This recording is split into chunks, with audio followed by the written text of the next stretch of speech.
Hello and welcome to the Weekend Post Top 10 this week. My name is Evan Michealson from Star Publications, taking you through the top 10 athletes from Albany, Holdingford, Melrose, and Sauk Centre Spring Sports as we reach the end stretch here entering June.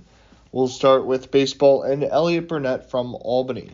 In perhaps the strongest section in Class AA, the Albany Huskies are headed to the semifinals, in part due to a balance best achieved by Burnett. The junior raked a pair of hits, including a triple, along with scoring a pair of runs in Albany's 3-2 win over Pillager in the first round of Section 6AA play, May 28th. Burnett followed that up by hurling a complete game shutout, allowing only 3 hits while striking out 7 in a 2-0 win over Annandale, May 29th. The Huskies again advanced with a 3-1 victory over Staples Motley, May 30th, with Burnett scoring a run. Moving over to track and field, a very busy last few days as sections get wrapped up. We'll start with boys track and field and Andrew Stahlberger. Stahlberger and state apparently go hand in hand. The sophomore achieved his second trip to a state competition this academic year, as the young phenom extended his spring campaign another week with a brilliant series of vaults in the pole vault event at the Section 5 Single A Championships May 29th at St. John's University. Stahlberger cleared the bar at 12 feet 10 inches, locking up second place and automatically qualifying for the Minnesota State High School League Class Single A Track and Field Championships.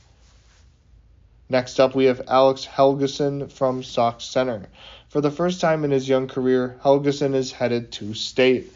The freshman's burst of speed helped him claim a second-place spot and state qualification in the 100-meter dash at 11.39 seconds at the Section 6 Single A Championships in Pillager, May 30th.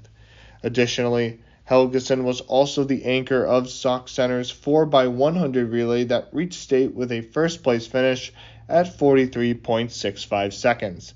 Sauk Centre ended its team season in second place. And sticking with Sauk Centre boys track and field, we have Damian Aarons from, of course, Sauk Centre, and this time from a inexperienced yet promising Streeters throwing corps. He makes this list for the second consecutive week off the back of a legacy-building Section 6 Single A Championships appearance May 30th that sends him to state. He picked up a personal record throw of 44 feet and 3 1/4 inches in the shot put, snagging second and punching his ticket to state there. And if that were enough, he also made the podium with a fifth place 120-foot 4-inch discus throw attempt. Moving over to the girls' side of things for track and field, we have Riley Breath from Holdingford. Oftentimes in track and field, time is your main enemy, and Breath conquered her foes in a fantastic performance at the aforementioned Section 5 Single A Championships May 29th. The stellar multi-sport athlete soared to a 16-foot 10-inch leap in the long jump, enough to qualify her for the state meet in a third-place outing. Breath was also impressive in the 300 hurdles, where the sophomore sped to a 47.14 second time for second place and another state bid, and she also anchored Holdingford's state-bound 4x200 relay. Staying at that very same competition, we have Isabel Janicki from Melrose. The Section 5 Single A Championships also saw more jumping excellence in the form of Janicki, who will close out her athletic career at Melrose at state. The dominant senior defended her top seed in both the triple jump and long jump events, finishing at 36 feet and 5 3/4 inches and 17 feet and 5 inches, respectively, to earn the top spots in each competition. Janicki also came 0.08 of a second short of qualifying in a third individual event, landing fourth in the 400 at 13.06 seconds. Melrose finished third as a team in the section showcase. And then to wrap up our track and field athletes, we have Kenna Kreider from Sauk Centre girls track and field. While the Streeters did not send any representatives to the state meet, Kreider was the closest to making that final push. After emerging late in the 2023 season as an 8th grader, Kreider concluded her freshman campaign with energy. First, she surged into 6th place in the 100 hurdles at 17.48 seconds, setting a new season best. Kreider also started off Sauk Center's athletic 4x100 grouping that reached the finish line at 53.26 seconds in third place. Also readying up for sections now is golf, and we'll start with boys golf and Zach Cruiser from Albany. Ahead of the Section 6AA meet, Cruiser is rounded into top form.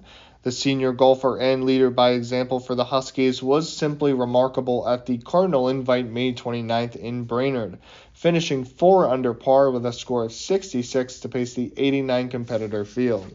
Cruiser became the event's medalist behind performing at a consistently high level, drilling 7 birdies and only bogeying 3 times over the course of the 18-hole affair. The Huskies took second as a team, behind Cruiser's big-time display.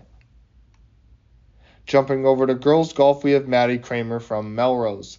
The Lady Dutchmen were on their game at the 8-team Cathedral Invitational May 28th, with Kramer leading the way for her trending up squad. The sophomore rolled through Wapakata Golf Club with confidence, ending her day with a 92, good for 5th place overall and 4 strokes out of 2nd place. Meeting par on 3 holes, Kramer's stout performance was enough for Melrose to seize 2nd place with a team score of 391. And to wrap up our top 10 list for this week, we have Maddie Ramler from Albany. Finishing right ahead of that Melrose team at the aforementioned Cathedral Invitational was the Albany Huskies, who relied on several clutch showings to reach the top of the leaderboard. Ramler tied with teammate Sophia Anderson for 2nd place overall, posting an 88 that included 1 birdie and 4 pars. In the end, Albany's team score was 366, enough to win the event by a total of 25 strokes. Thanks again for tuning into this week's Top 10 list from the Weekend Post. My name is Evan Michealson from Star Publications, signing off.